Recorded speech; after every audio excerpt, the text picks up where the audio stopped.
Hello and welcome to the public program of the Diasporic School. The Diasporic School is a project initiated by Kunstfestival des Arts in Brussels. And with the Diasporic School, our festival commissions and presents during the whole month of October 5 new artistic projects by Bushra Khalidi, Otto Bonkangai, Sandrine Holiasso, Christian Yampeta, Yael Bartana, and Samah Hijawi Rim Schiller. So the artistic projects reflect on forms of pedagogy. They navigate historic and present form of circulation of knowledge in diasporic context, and the transmission as a political and empowering tool. And the urgency of this project emerged from the reflection that far from being a novelty at the time that we are living, remote transmission has always existed inside the diasporic community, developing method in sharing content, and practicing care in conditions of impossibility of physical proximity. So in this time of pandemic, the diasporic schools does not only acknowledge the learning in the diaspora, but also the learning from it. And all the information about the project can be found on kfda.be, where you can find the different projects, the information about the whole public program, and a text by Cecilia Vicuna. So we have today the honor of having an opening talk with Denise Ferreira da Silva and with Natasha Ginwala. I will invite right now.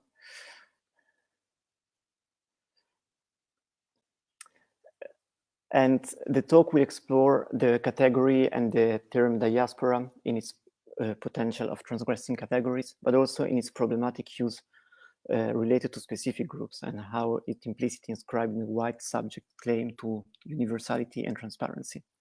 But first, allow me to introduce and thanks, first of all, academic and practicing artist Denise Ferreira da Silva, whose work addressed the ethico-political challenges of the global present. And she's the author of several books, among which Toward a Global Idea of Race. The forthcoming Unpayable Debt is coming out in April. And together with Paola Chakravarti on Race, Empire and the Crisis of Subprime. She has exhibited and lectured at major art venues such as Centre Pompidou in Paris or MASP in Sao Paulo or MoMA in New York. And Denise is joining us from Vancouver, where it's morning at the moment, and will be joined in a conversation by curator and writer Natasha Ginwala, joining us from Colombo, that I would like to thank again. And Natasha Ginwala is currently co-director of the Guangzhou Biennale. She's associate curator at the Gropius Bau in Berlin and the artistic director of Colomboscope in Colombo. She also curated the 2017 Contour Biennial 8 here in Belgium, from where I'm speaking at the moment. And she was part of the curatorial team of Documenta 14. She writes on contemporary art and visual culture in various periodicals and publications. And the talk by Denise Ferreira da Silva will be followed by a conversation with Natasha Ginwala, and then by a Q&A with all of you and with all attendees. So feel free to raise questions in the comment session during the talk or at the end of it, and they will be picked up in the conversation. So this is the first day of the public program of the Diasporic Schools.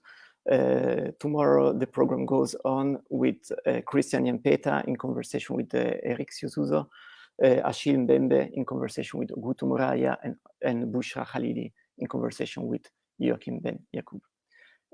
Thanks so much, and I leave the floor to Denise, and then to Denise and Natasha together. Thanks so much, Danielle and Eric, for the invitation to be part of this program. And then, of course, Natasha for doing this with me. What I have to share with you all today, who I would like to thank for being part of it. What I have to share with you all today is something that I'm calling a meditation on the concept of diaspora. And I will open with Du Bois.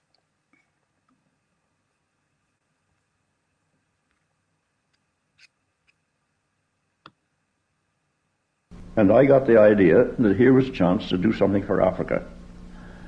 I wrote to President Wilson and told him that at the peace conference in Versailles, they ought to take up the matter of the German colonies, and since the Allies now are in charge, that they ought to set those colonies up as free, independent states and put them under an international committee on which Africans should be members. Mr. Wilson didn't answer that letter, but the American committee over there considered it, and out of that really came the Mandates Commission. On the other hand, when I got to Paris, I tried to organize a Pan-African Congress. There had been a Pan-African conference in 1900, which I had attended and wrote the resolutions, but that had died. When I tried to organize this Pan-African Congress, I was told that Paris was under martial law and that we couldn't have anything of that sort. The Americans had discouraged it. But I went to the black man who was instrumental in bringing something like 100,000 black soldiers from Africa to help in the First World War and really turn back the Germans. And Diagne went to the Prime Minister, and the Prime Minister said I could have the Congress. But, of course, the America and Great Britain and so forth wouldn't allow anybody to have passports to get over there. So the Congress was rather small. We had 57 delegates, people, Negroes who happened to be in Paris at the time, a few Africans, a few Negro Americans, and some whites. We had this first Pan-African Congress in 1919 at the Grand Hotel. And then after the World War, in 1921, we held a much larger Congress with some 200 or 300 people and a good many from Africa. And that aroused the colonial powers. They got very much excited because they thought I was trying to start a revolution in Africa, which I wasn't at all. What I was trying to do was to get educated Africans in various parts of the world to come together and know each other and talk with each other and see what kind of program could be laid down for the future emancipation of the Africans in their own country. I was held several Pan-African Congresses after that. There were none that were as great and comprehensive as the second in 1921, but there was one in 1923 in which leading Englishmen took part. That took place in London and Paris. And in 1924, I think, in Lisbon, where we got members of the Portuguese Parliament and some of the colonial. Thank you, Daniel. Very early in their book, What's Philosophy?, Deleuze and Guattari answer the title question by saying that, and I quote, "Philosophy is the art of forming, inventing, and fabricating concepts." But the answer not only had to take note of the question, they add, it had to determine its moment, its occasion and circumstances, its landscapes and persona, its conditions and unknowns, end quote. And then they proceed by saying something that suggests that once it had been said, and I quote, "that is what it is now," end quote. When preparing this talk, I kept returning to this passage, wondering whether this is in the nature of the concept, so to speak, or that certain concepts, such as diaspora, are more likely to become that is what it is now. That's not helped by the fact that the term diaspora means what concepts do. That is, it comprehends a multiplicity, dispersed persons taken as part of a unity through a shared origin. At the same time, the term diaspora is immediately associated with total violence or the threat of total violence, forced displacement, as we know, in the case of the Jewish diaspora, the Palestinian diaspora, and of course the Black African or African diaspora, as well as earlier and more recently violently displaced populations. And then, of course, let us not forget that, as Hortense Spillers teaches us, though it is usually ignored, violence is also a function of the concept as a symbolic operator, as a tool of modern representation. So what I'll do in this talk is a return of sorts through the theme of the Black or African diaspora. In this return, I try to read diaspora in a way similar to what Deleuze and Guattari say regarding philosophy and fabrication of concepts. That is, by considering the circumstances of its deployment, how the circumstances of its deployment inflect the concept, whether and how they activate all of its many significations, or whether some are kept at bay, tamed, controlled. When does diaspora recall the violence that disperses? When does it recall a common point, place, locus of origin?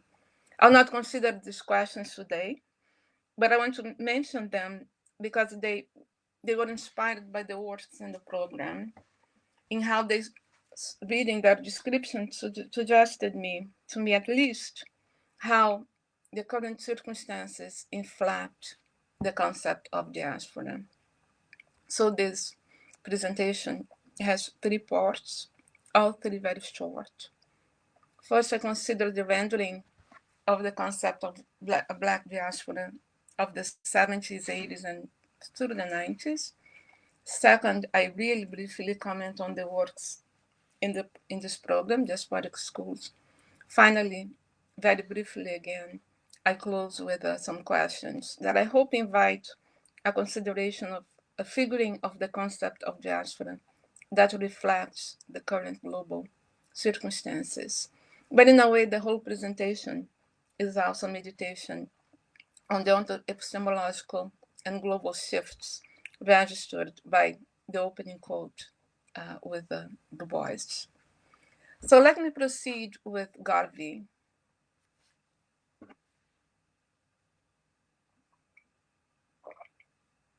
Fellow citizens of Africa, I greet you in the name of the Universal Negro Improvement Association and African Communities League of the World. You may ask, what organization is that? It is for me to inform you that the Universal Negro Improvement Association is an organization that seeks to unite into one solid body the 400 million Negroes of the world, to link up the 15 million Negroes of the United States of America with the 20 million Negroes of the West Indies, the 40 million Negroes of South and Central America, with the 280 million Negroes of Africa, for the purpose of bettering our industrial, commercial, educational, social, and political conditions. As you are aware, the world in which we live today is divided into separate race groups and distinct nationalities. Each race and each nationality is endeavoring to work out its own destiny to the exclusion of other races and other nationalities. We hear the cry of England for the Englishman, of France for the Frenchman, of Germany for the German, of Ireland for the Irish, of Palestine for the Jew, of Japan for the Japanese, of China for the Chinese. We of the Universal Negro Improvement Association are raising the cry of Africa for the Africans, those at home and those abroad.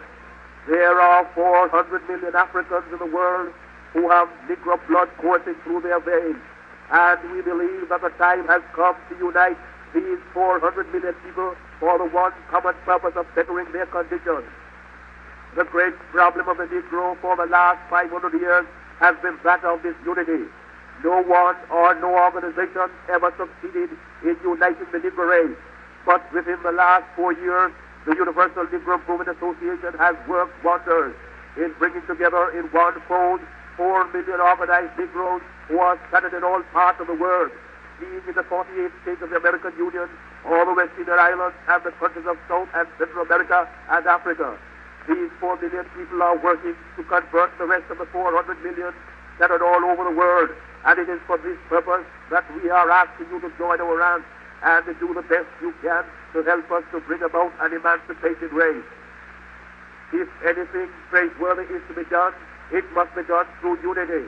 And it is for that reason that the Universal Negro Improvement Association calls upon every Negro in the United States to rally to its standards. We want to unite the Negro race in this country. We want every Negro to work for one common object, that of building a nation of his own on the great continent of Africa. That all Negroes all over the world are working for the establishment of a government in Africa means that it will be realized in another few years. We want the moral and financial support of every Negro to make the dream a possibility. Already, this organization has established itself in Nigeria, West Africa, and is endeavoring to do all possible to develop that Negro country to become a great industrial and commercial commonwealth. Pioneers have been sent by this organization to Nigeria, and they are now laying the foundations upon which the 400 million Negroes of the world will build.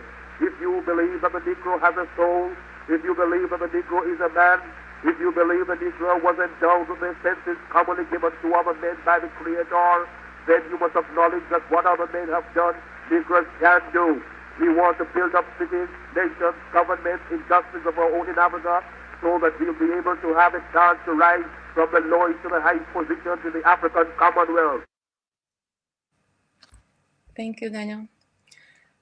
However it came to be so is not as relevant to this moment as the fact that in the 70s, 80s, and 90s, the term diaspora came to occupy a significant place in the critical lexicon, in particular in critical discourses that addressed or expressed formerly enslaved and colonized migrant populations as political subjects. Now, that deployment of diaspora is part of the discourse is part of the reconfiguring of the political that has come to be known as cultural politics, politics of recognition, politics of representation, or identity politics. Stuart Hall's field-defining article, Cultural Identity and Diaspora, which was probably given in the late 90s, is very important reflection of it. In it, Hall grapples with the complications exposed by the deployment of a term which has an immediate reference to an origin, and that deployment in the assembling of a Black political subject in the Western Hemisphere. And here I have a footnote that I remember in the second half of the 80s when in Brazil, Black Brazilians found ourselves demanding our Africanity back from the national discourse, so as we could reconfigure ourselves as Black diasporic subjects. But end footnote. A reference to origin can be deemed problematic in different ways. In the case of racially constituted or hailed political subjects, however, diaspora's reference to origin combined with an attribution of origin, which is conceptually inscribed by the biological and sociological concept of the racial and the anthropological rendering of the concept of the cultural, it becomes even more problematic because such as inscription immediately institutes subjects lacking precisely that which characterized the modern political subject in the 20th century, which is historicality and also historicity. And here is another footnote. That it's true that the coincidence of origin did not become a problem only for the Black diasporic discourse. It can, and I think it is, generalizable to other migrant populations to which the racial and or the cultural apply as qualifier for their, difference. End note. In any event, in that moment, under those circumstances, the emancipatory force of the concept of diaspora as a unifying basis could be undermined by the operators of raciality, which, as determinative tools, modern scientific concepts, necessarily rob from the subject they produce the most important attribute of a political subject, that is, self-determination figured as temporal self-actualization. Indirectly, it seems, indirectly dealing with this problematic diaspora origin, in cultural identity and diaspora, Hall chooses to address it by reformulating the concept of identity itself. And he does so, as you may remember, by distinguishing between two renderings of identity. On the one hand, one that advances the idea of, I quote, a shared culture, a shared culture, a sort of collective one true self, end quote. Oh no, not end quote yet. Hiding inside of many other, more superficial or artificially imposed selves, which people with a shared history and ancestry hold in common, end quote now. On the other hand, there is the sense of cultural identity, I quote, as a matter of becoming as well as of being, and not as, quote, as something which already exists, transcending place, time, history, and culture, end quote. That is, it has a history and as such, quote again, undergoes constant transformation. That second sense of cultural identity is the one that obtains Hall's difference-inflected reformulation of diaspora in terms of hybridity and diversity. And I'll read a long quote from the article now. The new world presence, America Terra Incognita, is therefore itself the beginning of diaspora, of diversity, of hybridity and difference. What makes Afro-Caribbean people already people of a diaspora. I use this term here metaphorically, not literally. Diaspora does not refer us to those scattered tribes whose identity can only be secured in relation to some sacred homeland to which they must return at all costs. The diaspora experience, as intended it here, is defined by essence or purity, not defined by essence or purity, but by the recognition of a necessary heterogeneity and diversity, but a conception of identity which lives with and through, not despite difference, by hybridity. Diaspora identities are those which are constantly producing and reproducing themselves anew through transformation and difference, end quote. Now, what I want to highlight is how this formulation of diaspora seeks to rescue the notion of identity from meanings such as, quote, essence or purity, which relate it very quickly to how raciality produces its subjects. More directly, of interest is the fact that his commentary holds, which ends with references to, I quote, an emerging Caribbean cinema and Black British cinema, end quote, had to rescue identity away from raciality. And this is made explicit in Hall's comments against the sociological notion of ethnicity. And then, of course, because this was necessary for his delineation of political position of enunciation, which could be called Caribbean or Black British. That obviously reflects the circumstances of his theorizing, one in which, or his fabrication of concept, one in which the anthropological concept of the cultural, however reorganized by social movements, cultural theorists, or anthropologists, followed its first-degree cousin, the notion of the nation, to become descriptor of political subjects. So I'm not going to use much of this time with a commentary on that moment, on those circumstances. All I want to say, well, I should say that because there is a lot that I want to say about hybridity, but I'm not. But anyway, what I'm moving towards here is to the question of what can be offered by the notion of diaspora now, whether Hall's or the traditional definition along the lines of Garvey's discourse.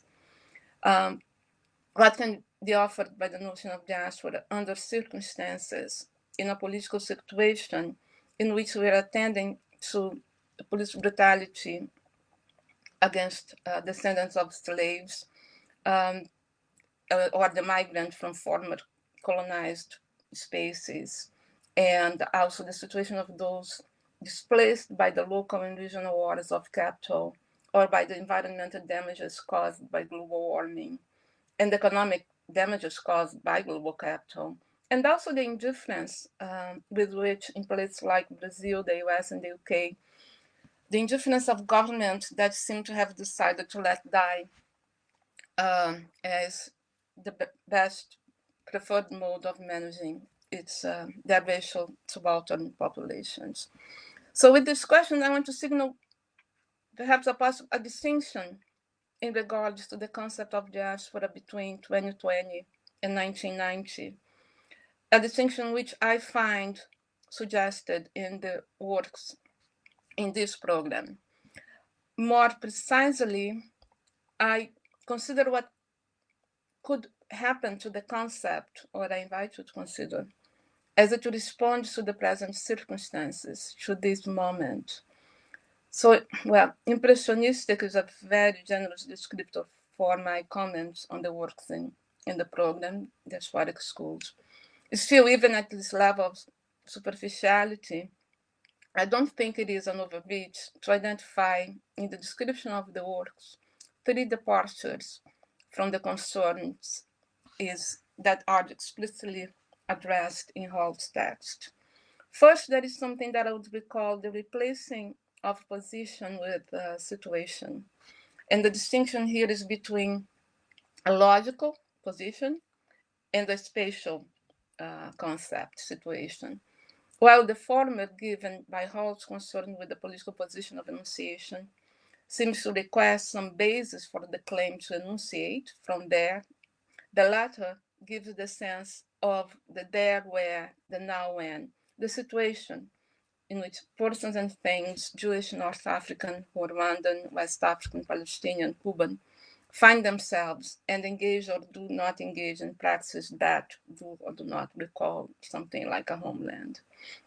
Second, and very much related, is what I see as an active, explicit or implicit, emphasis on the juridic and economic processes leading to displacement.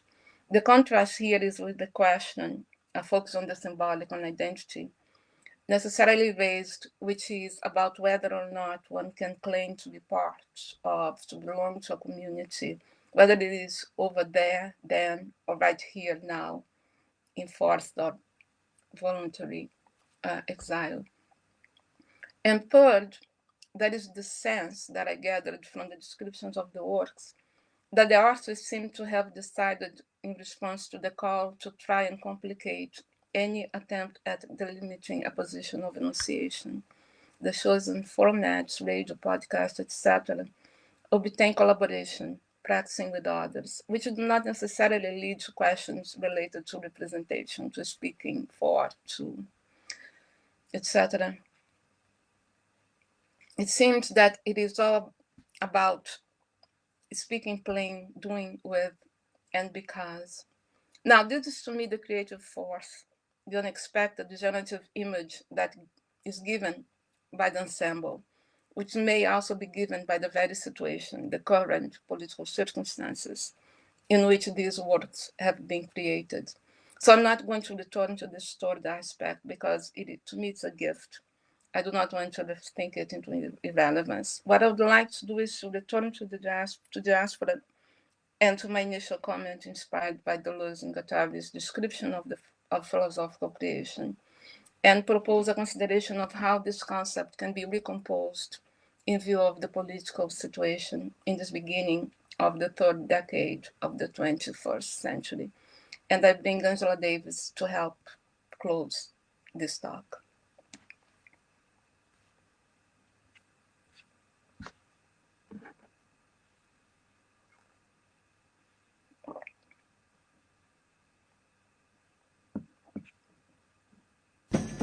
Was one of empowerment and one of redefinition of the way in which black and white people are interacting in society.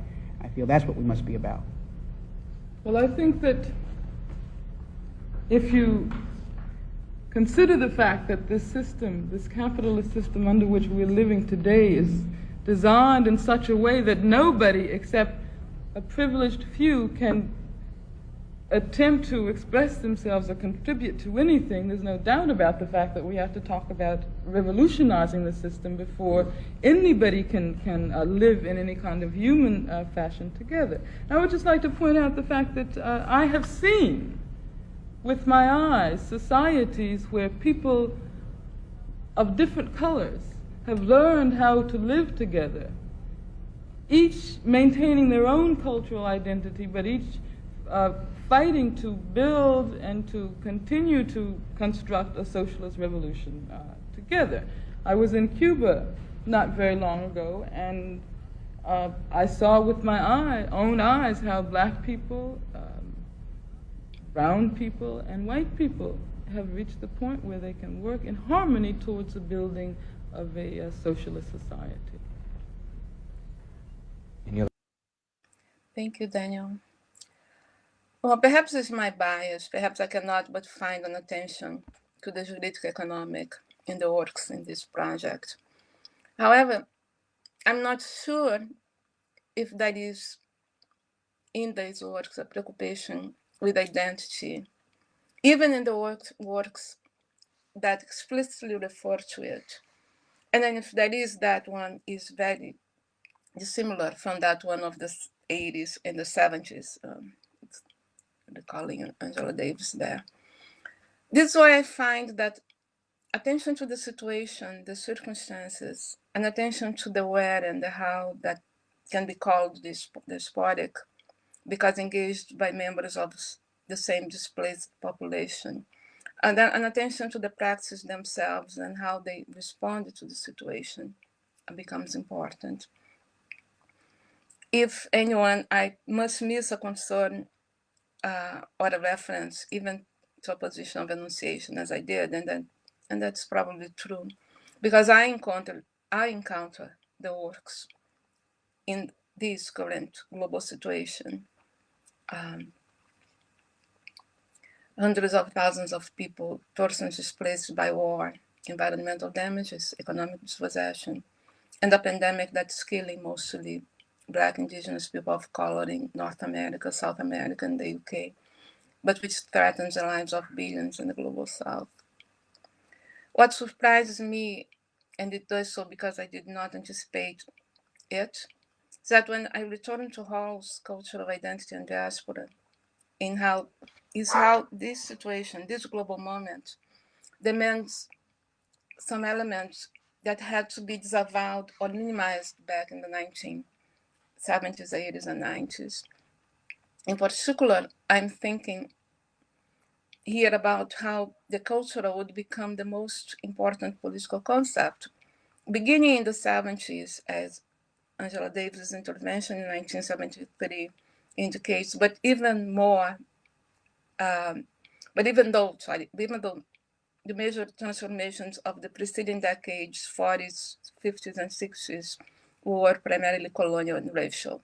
And here I'm talking about the Second World War, the Korean War, the creation of the State of Israel, Nakba, civil rights movement in the US, decolonization everywhere, which culminated in the mid-70s with the independence of the Portuguese colonies in West Africa and the end of the Vietnam War.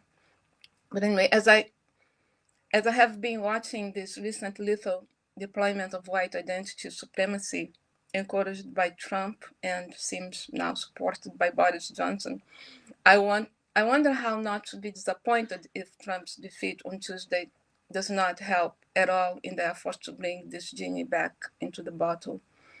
As Hall, Davis, and others who sought to reconfigure the concept of cultural identity back then know in their delineating of a position that's neither that of the citizen, the worker, or the national, the modern figuring of the political defines it as a domain of violence.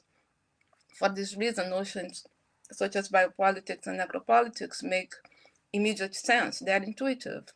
The political, the utmost figure of which remains the state, is defined by total symbolic violence, whether it protects or punishes, and indifference when it refuses to protect those residing within its boundaries. If we are to attend to the situation of the populations and persons I mentioned above, the diaspora is now, in the current situation, in a political context in which we are attending to police brutality and all those other processes I mentioned before. Well, though it's not at all the same, the present circumstances seem to call for a figuring of diaspora, or could accommodate a figuring of diaspora, which resonates with Davis' words and recalls what was happening in the time when Du Bois was commenting about Pan-Africanism. Anti-imperialist, anti-colonial, anti-racist, and anti-capitalist are the descriptors generally used for that moment of global racial militancy. However, when positively described and approached in terms of its praxis and propositions, its focus on the juridic economic dimensions of subjugation, colonial, racial, etc., that moment suggests that perhaps the greatest loss of the 20th century was precisely the unfulfillment of the possibilities indicated in its discourse, by how it does not separate the struggle against capital from the anti-colonial fight. We have sense of what happened, the Cold War and the ascension of identity, national and cultural, to the core of political discourse. They partially account for how that effort didn't do well.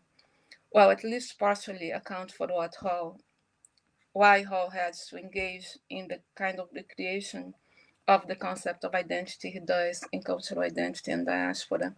What I wonder now is what would take for that of the cooperation of the figuring of the struggle that confront the juridic economic, properly reconfigured with the necessary attention to the operations of cis heteropatriarchal power and the urgency of addressing the causes of global warming. That would take for that to become the basis for a global rebellion. Thank you.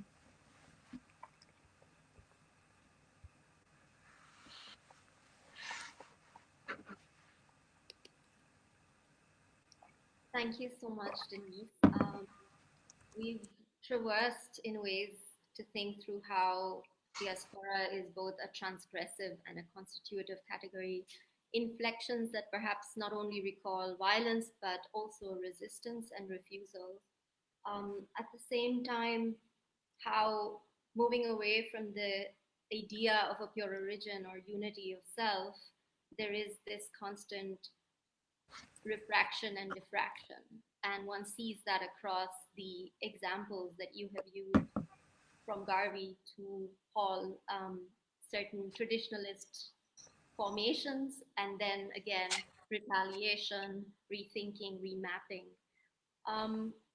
But I want to really think very much in sort of current circumstances and terms, starting from the end of your lecture, to perhaps foreground how, as we know, the youngest members of the diaspora are greatly challenging the generations prior in renegotiating their rights as proper ethical juridical subjects, one might say. And this can happen on the streets, in the classroom, in one's home. And I'd love for you to perhaps bring that forward through your own experience as well. My own my own experience. Starting from when you were in Brazil to just also how you see it today. Yeah, because I can't, because you said the younger generation, I was like, oh my God. don't find myself fitting that category anymore. But I think younger generations in different historical moments, right, have made moves that in a way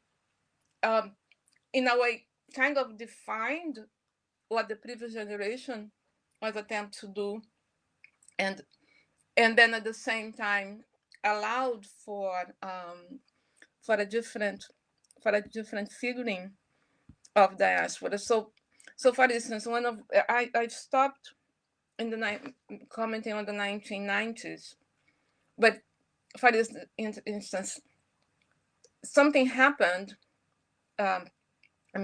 Something happened during the 1990s, which was very crucial for, in a way, on the one hand, exposing the limits of the political project that I am taking Hall as an example of, and the limits of that project, and that has to do precisely with this preoccupation with the ethical political, which is not, in which the ethical is not it's not defined by culture, the concept of the cultural, but it's actually defined by the notion of human rights. So the current generation had, my students, right, talking about my experience, my students are actually members of a generation. My students back in 1999 were part of that generation embracing human rights. My students now, who are social justice warriors, quote unquote, of different kinds, are no longer. They are redefining the political discourse once again, and in a way undermining several things that were, I think, in terms of knowledge, things that were important to us back in the 90s or even in the 80s, which is, for instance, the insistence on the epistemological dimension of the work that was done, because it was so crucial to cultural identity. And now it's sometimes I find having to convince students that they are actually studying and not, just acting out as orders. So I hope that answered your question, because it is a more general political question about the political, and I think about how the ontophthalmological, about in relation the calls, the ontophthalmological shifts and the global shifts that have always interfered with the political discourse. Not interfered, that constitute are the condition for its constitution. Mm-hmm. And if we further dwell on a Black feminist perspective on diaspora specifically, you brought in Angela Davis and mentioned Horton Spillers. I was thinking about Audre Lorde and Gloria Anzaldúa, and particularly the vocabularies of address. That these, say in Audre Lorde's case, just even the defining of oneself as mother, warrior, lesbian, writer, poet, etc. I think there's a lot that perhaps is on offer in those practices for this terminology today, and also just thinking about Dion Brand suggesting the problem was gravity and the answer was gravity. So there's also this grounding and ungrounding, homing and unhoming, perhaps indicated as well. And I think the reason I open up with them, with the old guys, I had Malcolm X, but then I thought, no, I don't need too many of them. But reason, and even in returning to Hall, and it's there where I highlighted, is how, well, in the 70s and the 80s, when the diaspora comes into the center of the political discourse, it is tied with a certain conception of the political and a certain conception of the political subject as a subject of enunciation, which has not been fully subjected to a massive and unrelenting feminist critique. So the subject that recalls the homeland will recall her as the motherland, and it goes down from there. So what? But to me, the question is, and that's why I just called it the text I did a meditation, what I shared with you on the concept of the diaspora, is whether the concept of diaspora is able to survive such a feminist critique, whether whatever, I mean, number one, whatever is this imaging of the world that I think it's possible, that I think the Black feminist poetics announces, whether it comports something like the political, and with something like the political, it's and that position of enunciation. I don't think it does. I think the figuring of the political of the past 400 years is very much in response to a question that the moderns posed to Europe back then, and pretty much everything else that was built, created, fashioned in terms of concepts, you return to Deleuze and Guattari, is very much arrested by it. So now, what I'm not doing and I'm not going to do is to try to make a positive statement in terms of what such a Black feminist figuring would look like, because I think it's work in progress by many, and I don't want to do it this way. No. But I wanted to read out a passage from you have written, which I feel offers us some thinking in this regard. So you say in Toward Black Feminist Poetics, I quote, "For beyond capital and its colonial, national, and imperial architecture, Blackness signals the creative capacity, which is a quality not only apparent when one contemplates the world, which is a quality only apparent when one contemplates the world as plenum and not as universe."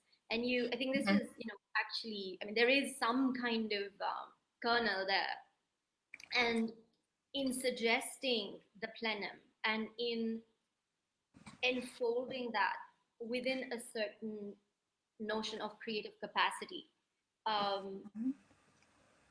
as part of the way that Blackness is renegotiating these constructions and these applications of the notion of diaspora today. I mean, that's perhaps what I'd like to hear more. That's what I know. That's what I'm resisting.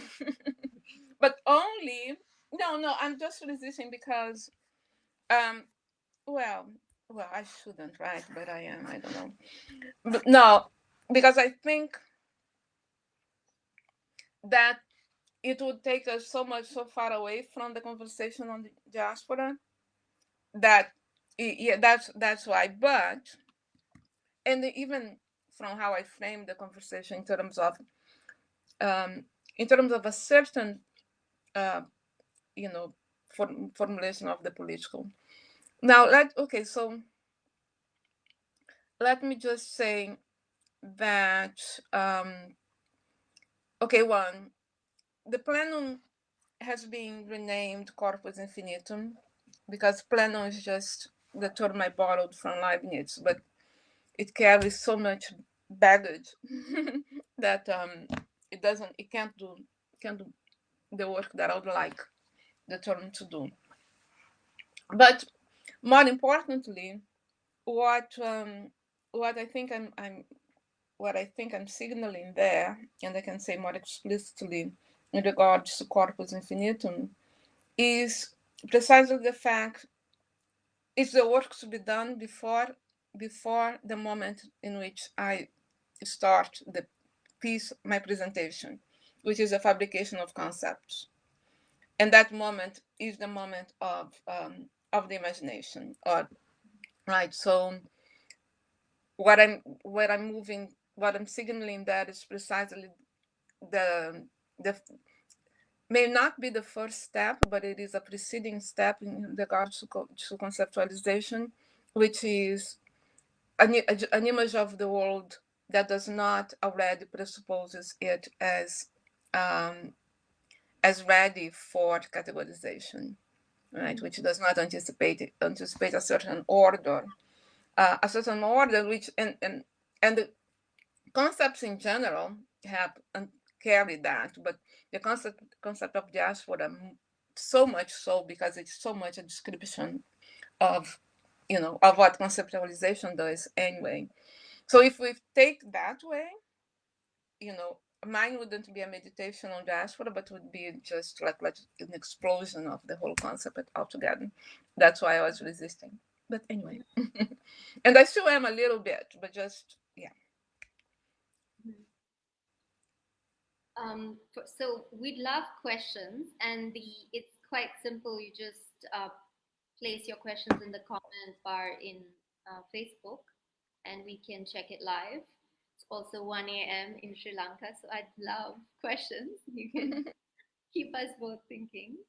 But I have more. So you've recently written a text around hospitality. Again, challenging, complexifying the term. So what does one do with this question of absolute hospitality, Derrida 20 years ago, at this moment of global pandemic, when the questions of affectability and real effects that are racially mapped, as we know, decimating indigenous households, but also unequally placing Black, brown, Hispanic bodies in medical facilities that are overstretched. How do we think in those terms about hospitality, but also about the diasporic body? Well, which come very much together, isn't it? Because the very idea of absolute hospitality and the ways in which Derrida presents it in the one text and then in the other text presupposes that those to whom hospitality is offered come from that elsewhere, that other place, right? And presupposes so many other things, including that it's happening for the first time, that the obligation is an obligation that comes now deontologically, meaning that is a transcendental, a priori obligation, and not an obligation that is fundamentally political, that is and political in the sense of being obligation of being a response to conditions generated by colonial racial power, as well as global state capital in its national and imperial global figurations. So the piece on hospitality, if it is a conditional, so I pose a conditional on hospitality being the ethical principle that should govern our any action to be named good in this moment. And then considering that conditional from the point of view of both global warming and the pandemic, then but it's really conditional. If we keep hospitality and if we are still deploying the notion of rights as the means for making the demands as that which you realize that which is demanded, then the only acceptable formulation for me is the right to shelter in place, right? Meaning that people should have the option to stay wherever they are, not because they belong, just because they know, because the logic is very much liberal, right? I'm saying the conditional within the liberal logic, and that's the only thing that makes sense. But the thing with this pandemic and the current situation is that I don't like to to say it out loud, but it is, we the liberal structures themselves seem to be crumbling, right? So when we are placed in this weird position in which, in a way, the critical space has been occupied by white supremacists, and on the other hand, the liberal structures who never did anything really are also failing. So how do you intervene in that? How do we move in that? I think perhaps the easiest thing to do is actually to begin to live in this world otherwise, and then that process maybe also start advance a different way of a different image of resistance and a different descriptor of relationships. We have a question from Anjali. She says she wants to ask about experience as opposed to learned knowledge around these subjects, and the fight towards and for abstraction as a language, not just in the fugitive construct, but also towards a modern body that undoes the scenes of subjection as process undefined. You cannot be a host without antagonism or having been without. So performing identity and origin and authenticity is a trap. The point is an underground. Yeah, Anjali, the point is an underground, but I think the point is also to confront. So you see, we talk about antagonism. We, those of us who have not left our Marxist tradition behind, and then there is this antagonism, especially after 1989, when revolution became no longer a possibility, holds these two figures together, and and protesting seems to be such an interesting enactment of that, right? That suspension, when people just say enough is enough and go and take the streets. But I think what we need is the activation of that antagonism, which is the confrontation, and the confrontation can only take place if you let the scene of subjugation play all the way, which is a problem. So, not talking about lived experience, going back to knowledge, I think one, as you go underground, and yet you have to go underground while playing out here, then I think it's crucial that we also come up with ways of describing the struggle and organizing the struggle that will take place out here, that deals with the situation, as I said at the beginning, right? That is not so much antagonism, it's now confrontation. And even though it's not a confrontation that takes the form of organized armies, like in the US, like every week you have something else is happening that forces people of color and fascist folks out in the streets, and this is not going to let up. So we need to be ready for addressing that too. I know I didn't answer your comment, Anjali, but that's what you made me think about. I was curious if you could also talk a little bit more about a brief comment you made today and also in the recent interview with Funambulists.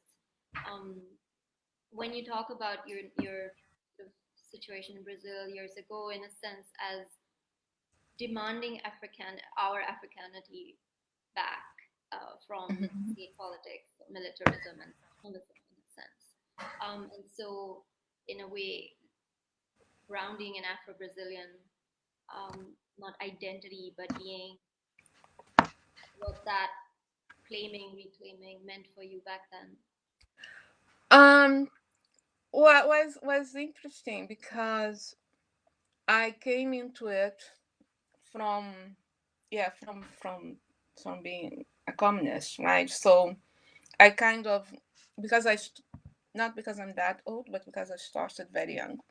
So in that moment, to me, there was a limitation, and I remember. I mean, I cannot forget because in that moment I wrote an op-ed, a little piece for a newspaper on police brutality.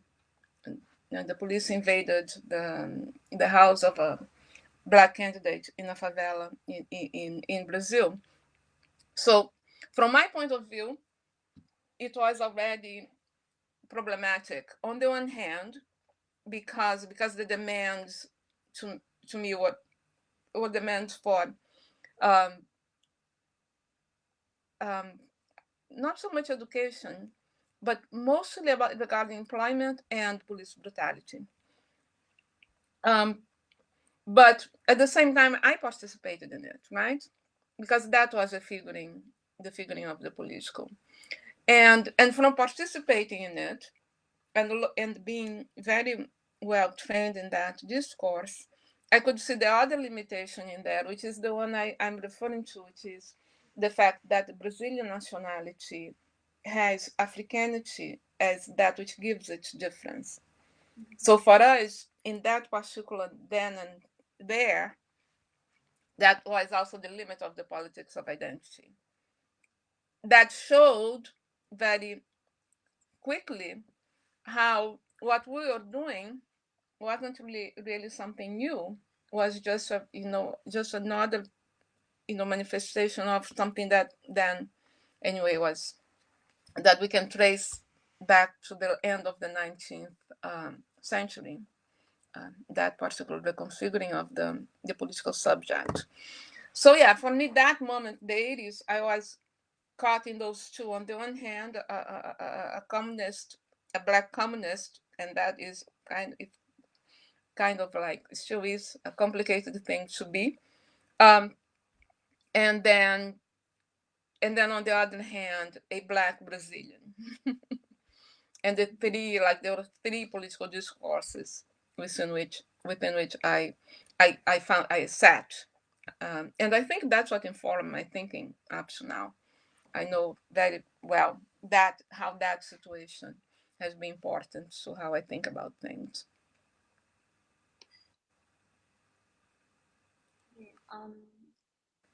I don't see any new questions. The interview is with Panambulist, the latest edition on Pan-Africanism, is available on their website. This is a bit of I'm going to divert attention from what you've been saying, and I'm just wondering, I was rethinking of Senghor's prayer to mosques, and in a sense, this notion also of masking and unmasking and calling upon certain kinds of ancestors, whether those are political ancestors or spirits or places, where one has sought solidarity. I wonder what you would make of his position. Also, its poetics in a sense, which doesn't perhaps directly address diaspora, but in this case, in this text, for instance, think there are certain images that one might trace in a certain way. So you're asking what I think about this recalling, this calling of images and ancestrality.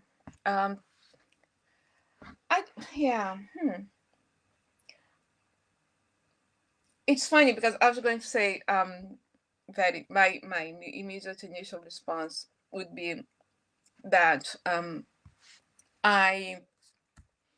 that I'm not suspicious, but that I would rather not to.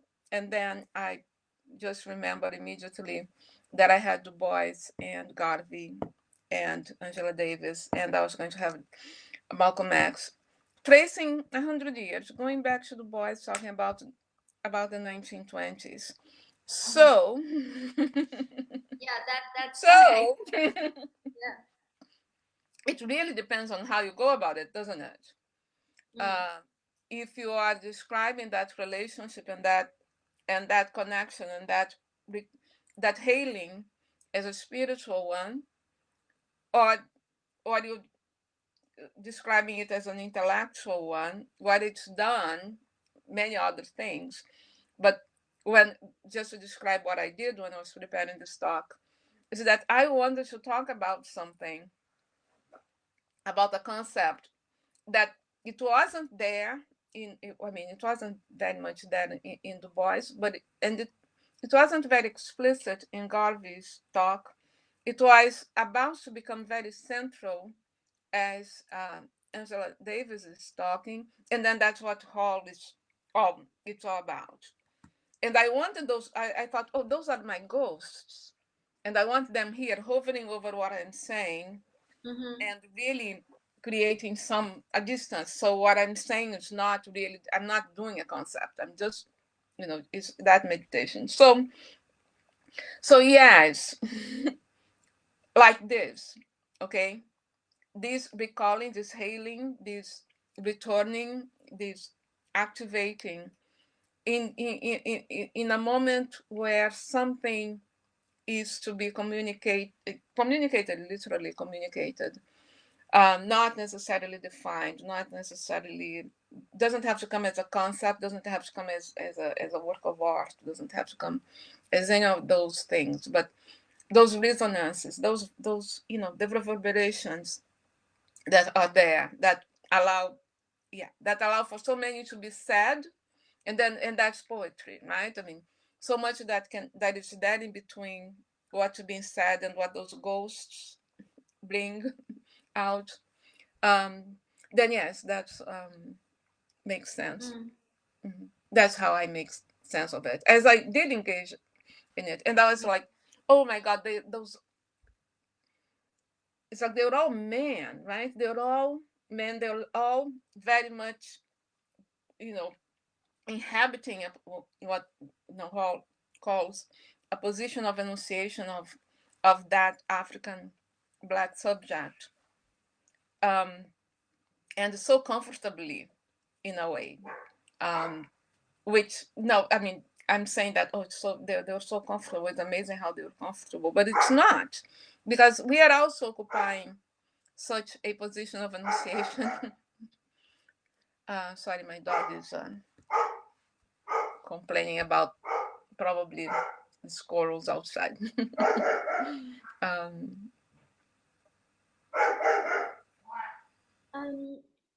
I was wondering if Audubon Ganga is also part of this program, and you have written on her work. I couldn't help but draw an association, and also, of course, registering the fact that it is not only the human body, but parts of planetary being, and whether that is a mineral or whether that is a salt. We know that the expropriation and extraction is also a drive to disassociate and displace continually. And so she indicates in her work, and in a sense braids together the planetary with the Black subject in a sense as well. And so I was wondering if there is some kind of association that you might draw from, say, this notion of the equation of value in some sense. Yes, Audubon is so amazing, isn't she? Because she brings those questions beautifully and powerfully. And one of the things I've been thinking about now, because I just finished Not about that, I elaborate on several things, including my engagement with Marx's version of the law of value in chapter 7, volume 1, Capital.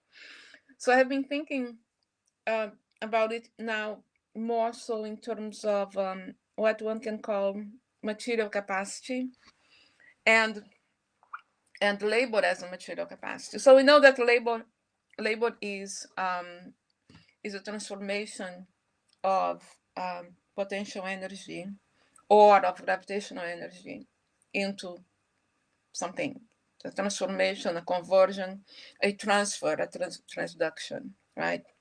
So, and that will take us to Otto Bong's, to what you said about Otto Bong's work. So Marx describes labor in that efficient causality kind of way. So labor is a productive force because it is a capacity to transform one thing into another, but it is one that is still very much operated from the mind to the body, and then the body is activated, right, to do that work. And what I do in Unpayable That, which follows from Black Light, that's the tool that I designed after Otto Bong's work, is I replace Marx's elements in his version, in that version of the equation of value. I mean, not so much the elements, but I kind of attend to how each one of them also has this material capacity. So the cotton, the spindle, and the worker, but that material capacity of becoming really dissolving into something else that then makes something else important. And that's how I like to think about it, right? So it is a little bit beyond the planetary. It becomes actually cosmic. If you just think that, all those particles were produced at some point after the Big Bang, and came here 4.6 billion years ago, but they were, and then at the same time, they are recycled over and over again. So it's also quantic, and and as Otto Bong's work shows, is fundamentally economic, right? And as distraction never ends, it is transhistoric. So the historical cannot. Wow, this is a huge question. Eric. So yeah, so I continue to think along the same lines, very much as a gift from Otto Bong's work, but attending to these, trying to dissolve a little bit of the concepts. But let's go to a big question. Denise, sorry, we lost. There was a small glitch towards the last few words you said. That is, sorry? There was a small glitch in the last few words that you just said. Oh, okay. No, yeah, I just said that. I just kind of repeated what I had said about the gift from Otto Bong's work, which is the thinking of these, of the attention to that which ends up being hidden by the categories that are used for describing the economic and juridic forms. Yeah. There is a comment by Anjali saying, I think diaspora are in trouble right now, real trouble. They are attacking the very legacy of Paul with the Windrush generation, and now they are going for progressives. Confrontation requires real political engagement in the face, for example, of what Starmer has done to Jeremy Coburn. Do we build another faction in the Labour Party or another party completely? Yeah, that's a question for you in the UK, but yeah, it looks like we need some kind of reconfiguration in that political, between the attacks on the Windrush generation and now this attack on critical race theory. I think it's about time you do something. Did Denise, there's two more questions, which we should actually take up, and then we would probably close our session. Would you like me to read out Eric's question, or would you refer to it? I think if you read and I read, it's more helpful. Yeah. So he says, I really loved how you used the material of Du Bois and Marcus Garvey. It took me to the book that I am rereading, Professor Dr. Kehinde and Andrews' Back to Black, retelling Black radicalism for the 21st century, in which he confronts their respective views on Pan-Africanism or Pan-Negrism. So it also led me to wondering about how diasporic identities based on state nations, both African ones as they were decided by colonizers, and ones in the Americas and the Caribbean, which are countries, nation states, also created through colonialism, and which descendants of enslaved Africans were brought to adopt through enslavement and displacement, can survive or even make sense if we work towards a decolonial revolution together as Black people of African descent. Does it make sense to still enter in spaces as a Rwandan diasporic person if we do away with the nation state of Rwanda as a country with borders defined by colonizers?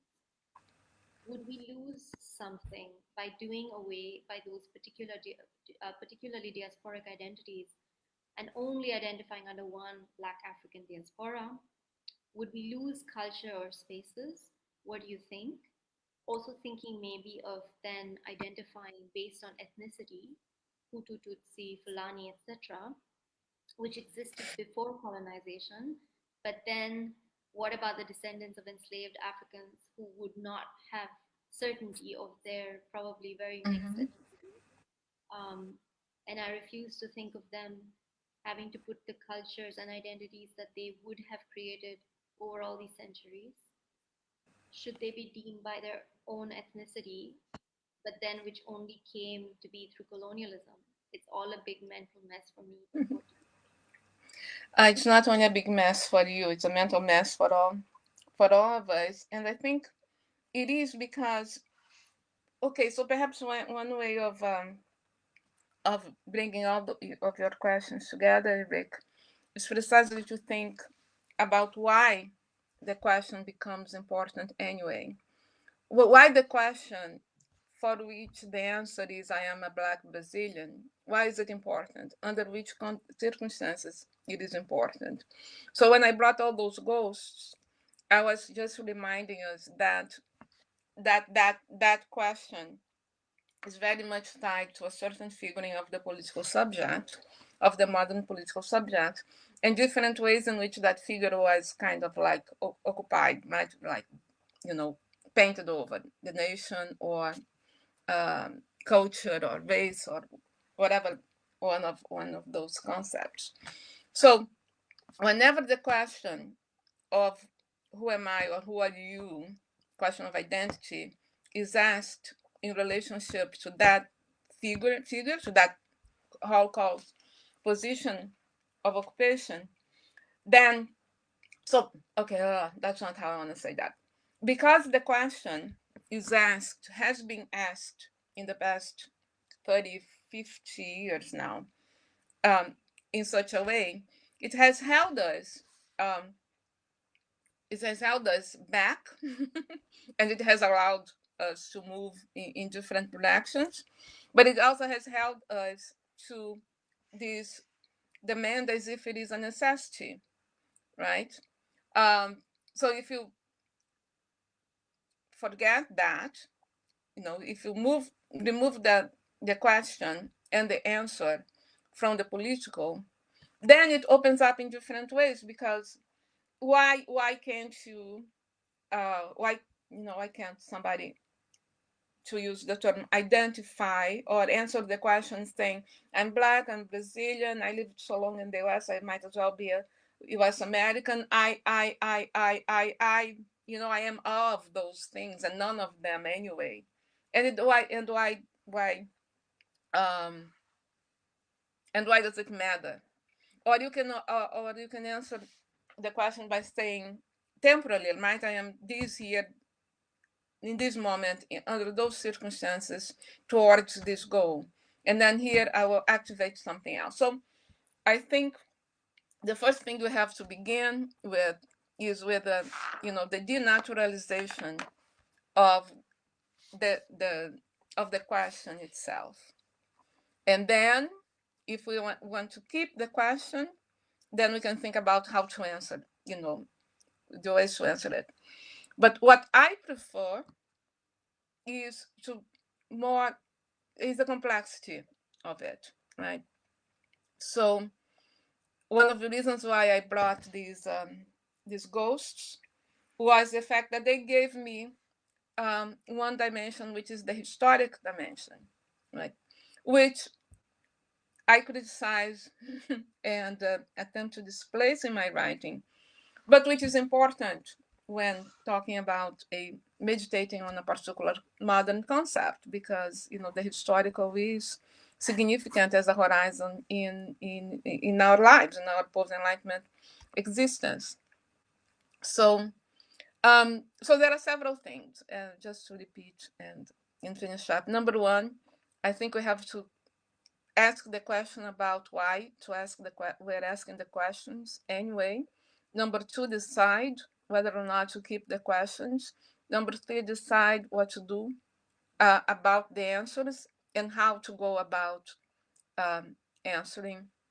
And then that was A. And then B, that is the question of the need for complexifying our thinking, and which requires that we attend to different dimensions, that we put a question mark in things that are taken for granted, etc. So I think it is a mess because we forget that history. We forgot that those ghosts are still speaking through the concepts we use, for better or worse. As the last question, then we'll close with the comment that followed. Hubert Gromney has questions about hospitality and diaspora.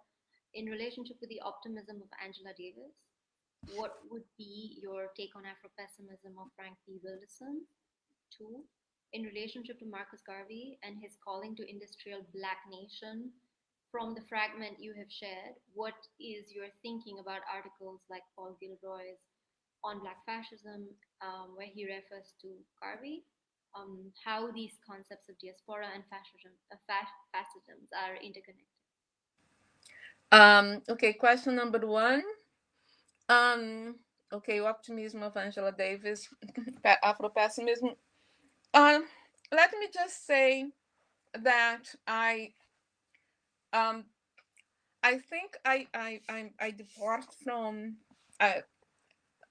Afro-pessimism because I find that is in there an investment in a figure, call it Black subjectivity, that I think Blackness does not even need to do what it does to activate its capacity.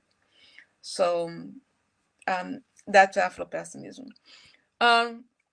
In terms of Garvey, I haven't seen Paul Gilroy's Black fascism, but I can combine the two. And then that's again why we need the historic. Of course, Garvey was, thinking and speaking and very much actualizing the set of discourses that prevailed. Well, not the set of discourses, one of the many. Du Bois took another one. Du Bois made the choice at some point of going Marxist way towards the revolution. Garvey kept this racial nationalist kind of discourse, which that's what we get with Hitler. That's what we get more in the other side, on the side of the socialist nationalist with Mussolini, right? So And again, that's why it's important to attend to the epistemological conditions and the epistemological shifts. So what would I say? So I will disavow Garvey. I will not, refer to Garvey because that is something that it kind of sounds like it is fascist. No, but I'll tell you that. But then what it tells you and me, that certain activations of identity that don't go through the critique that call advanced, so as to separate Black identity or Caribbean identity from that, certain activations of identity are fascist. They take you there, which is what we see now with the little white identity, white supremacy speeches that we hear everywhere. So yeah, what else? I think.